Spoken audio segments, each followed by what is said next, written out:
Are there exceptions? I think there are.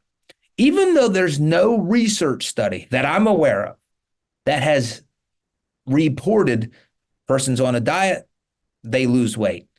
And research is always reported on group averages. So if there's 50 people in the weight loss group, they're going to give you the average. But there are sometimes likely in these research studies, maybe a subject or two that was dieting and they didn't lose weight. Or maybe you have clients that you're working with, or you've heard of people who really believe they're dieting, and maybe they are, and they are just not losing body weight.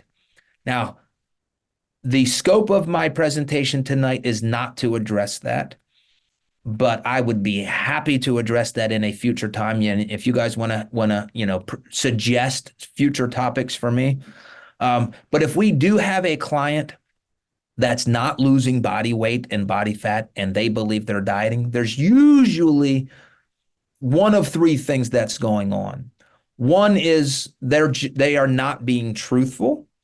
They are not adhering to a caloric deficit. Or if they're tracking, they're not tracking adequately. That's one likely outcome, and the research would suggest that's the most likely reason. Another possibility is metabolic adaptation.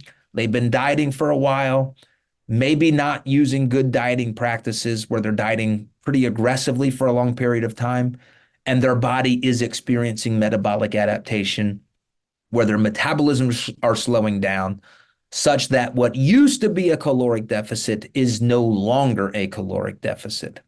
And then a third possible reason is a medical condition. Let's get blood work. Is your thyroid, is that functioning properly? Is there some metabolic disease that's occurring that we don't know about? So I'm not going to be the person who says 100% of the time, if you're in a caloric deficit, you have to lose weight.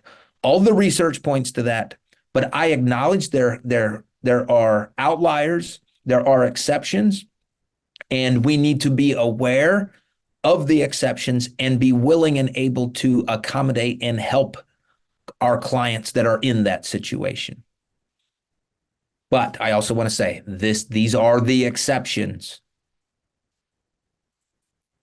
All right, with that, so I started by saying we're going to focus on the energy balance model.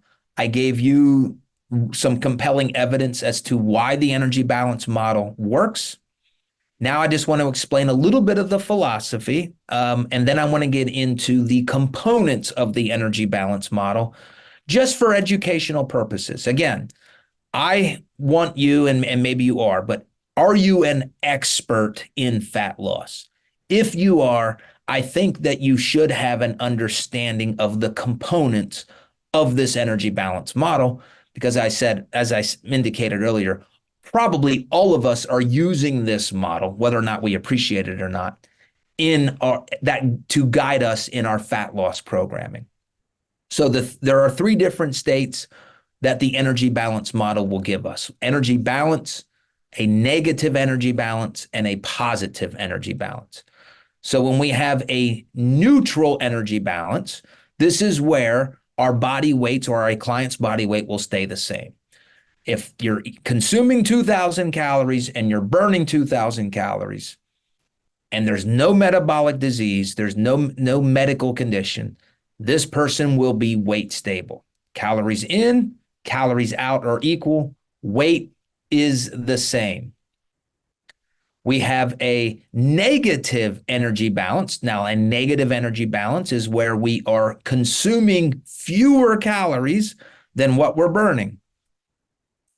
I'll be a little dramatic. Every research study ever published with a weight loss intervention has supported this fact or this facet. When subjects reduce their calories, they lose body weight. When we refer to this as a negative energy balance. And then we have the other one, a positive energy balance would be indicative of somebody gaining weight. You're consuming more calories than what you're burning. Very simple concept. The principles are simple, but yet you know and I know there are people that we either come across or that we hear about that challenge this. And if I do nothing else tonight, I'm going to make you a little bit more knowledgeable on the components of the energy balance equation. But I also want you to feel really good about just not letting that noise or those criticisms to ever put you in doubt. This model explains weight loss.